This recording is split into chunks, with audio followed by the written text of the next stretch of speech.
Todo mundo sabe que a principal porta de entrada para o mercado de trabalho é o currículo, mas também existe uma outra ferramenta muito importante para quem está começando a carreira, principalmente se ele quer ser dono do próprio negócio, é o portfólio. Quem fala mais sobre o assunto é o analista da Unidade de Soluções e Educação Empreendedora do Sebrae, Williams Lopes. É um comparativo bem expressivo, né? Isso. A gente vai falar um pouquinho sobre essas oportunidades que existem, né, para quem realmente está querendo empreender. E com o advento de a gente ter cada vez mais clientes tão exigentes no mercado, esses empresários, né, esses potenciais empreendedores, aquele que quebra o negócio, que quer empreender, né, para ser dono do seu próprio negócio, precisa se antenar um pouquinho a essa nova clientela que está chegando no mercado, com cada vez mais informações e cada vez mais exigente pela entrega de valor que a empresa tem que fazer a ele. Hoje em dia as pessoas não compram mais produtos, elas compram a satisfação de uma necessidade que ela tem. No aspecto físico, como é que é esse portfólio? Então, a empresa precisa fazer uma pesquisa, né? É até interessante conhecer melhor de quem é esse público que ela vai atender, né? Esse empresário precisa estar de olho em quem são os potenciais clientes do seu negócio. E a gente recomenda, inclusive, fazer uma pesquisa de mercado, uma pesquisa simples, aonde estão esses potenciais clientes, saber o que eles precisam e, a partir daí, começar a verificar quais são os interesses deles. E aí eu consigo fazer a oferta de produto ou serviço adequado. Isso serve para qualquer ramo de negócio, serviço, varejo? Qualquer ramo de negócio. É preciso saber para quem eu vou oferecer meu produto, meu serviço. E a partir daí eu começo a fazer um trabalho de entrega de valor para esse cliente. Então, se eu quero vender, por exemplo, roupa, eu vou vender que tipo de roupa? É roupa masculina, é roupa feminina? Qual o estilo do meu cliente? Como é que ele gosta dessas roupas? E a partir daí, por exemplo, eu começo a fazer toda a adequação da minha empresa para poder atender essa necessidade. No geral, se gasta muito e muito neurônio quando você é muito generalista, né? Sim. É um problema, né, a gente ser muito generalista. A gente fala que as pequenas empresas, né, aí a gente vai falar um pouco muito sobre o pequeno empresário, nem pequeno, é o grande empresário da pequena empresa, né, porque ele é um super-herói, a gente brinca até assim, né. Essas pequenas empresas, elas têm a condição de trabalhar por nichos de mercado, que a gente chama, ou segmentos específicos. Então, a pequena empresa ela não tem condições de abarcar o mundo, né? Fazer tudo para todo mundo. Então, ela pode escolher um nicho de mercado específico, uma clientela em específico e atender aquela clientela. Vamos falar um pouco assim sobre restaurante, por exemplo. Restaurante de comida popular. Restaurante de comida... Self-service. Self-service. Ou vamos falar sobre um tipo de comida... Comida sertaneja, comida nordestina. Isso. Então, são vários ramos, não é? Muito complicadinho. Existem vários nichos de mercado. Desde aqueles mais populares que a gente tem, por exemplo, em lugares de grande circulação, a gente consegue ter, por exemplo, se sobressair negócios, por exemplo, que trabalhem essa questão do peso, né? Esse self-service, geralmente um preço fixo, né? Tabelado por uma quantidade X de comida, mas também existem aqueles restaurantes mais de nicho, né? Restaurante de comida japonesa, comida italiana, né? Então, vai depender muito da clientela que você quer atender. E para isso é importante conhecer quem são esses clientes. E aí também outra dica que vale para o empresário, né? É ele se antenar às redes sociais, na internet. Hoje em dia, saiu inclusive uma pesquisa muito recente do Sebrae agora, inclusive domínio público, quem quiser contacta a gente lá que a gente pode passar as informações. 94% dos empresários em Alagoas, eles já utilizam celular. Então, se a gente vê como isso já tem grande força, né, na nossa localidade, e 83% deles acessam a internet. Então, hoje em dia, a empresa que está desconectada dessas redes sociais, desse mundo, né, online, ela está perdendo vendas, né, e está perdendo grandes oportunidades de chegar muito mais próximo do seu cliente. Mesmo que seja o WhatsApp ou o Instagram. Ele tem que começar, né? Exato. E aqui em Alagoas é até interessante, a gente fez esse levantamento também, as redes mais em voga são o WhatsApp e o Facebook. É onde os empresários mais estão, e também a gente percebe que há uma maior frequência, né, da clientela em geral. Uhum. O fato de ser generalista e oferecer, vamos dizer assim, uma gama de produtos, não significa dizer que ele vai ter uma gama de clientes tal qual. Isso. Ele pode até estar perdido nisso aí, né? Isso é importante ter um foco, né? Então, quando a gente fala trabalhar mercados de nicho, é exatamente ter esse foco de clientes. E quanto mais generalista você for, mais difícil é para o empresário trabalhar estratégias para trabalhar as vendas da empresa dele. A gente tem sempre que pensar que a gente tem um objetivo de obter lucro, né? A empresa, quando ela abre com o objetivo de obter lucro.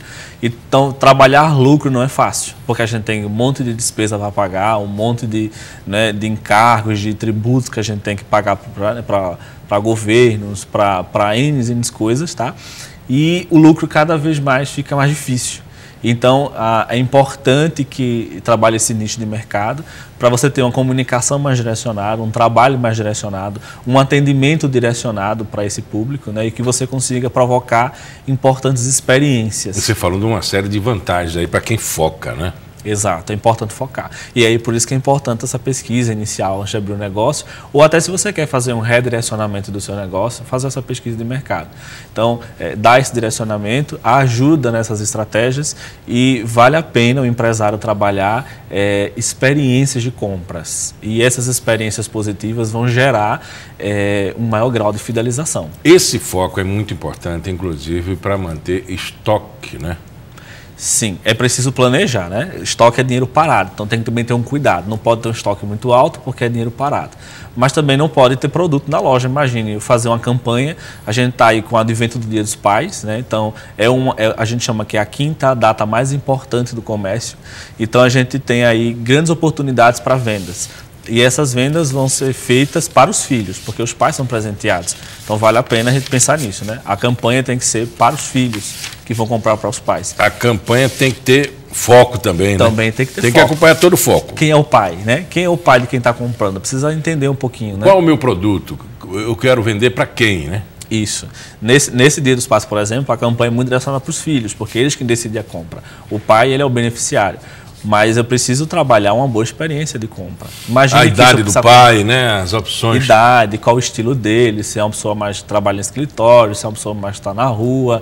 Então, assim, existem N produtos e N condições para a gente pensar, né, de estratégia para o Dia dos Pais. Numa crise instalada aí, né, bilhões de desempregados, né, uma economia que não avança, né, muda também a estratégia? Muda. Muita gente vai procurar o empreendedorismo para sair aí dessa dificuldade, né, de não ter emprego.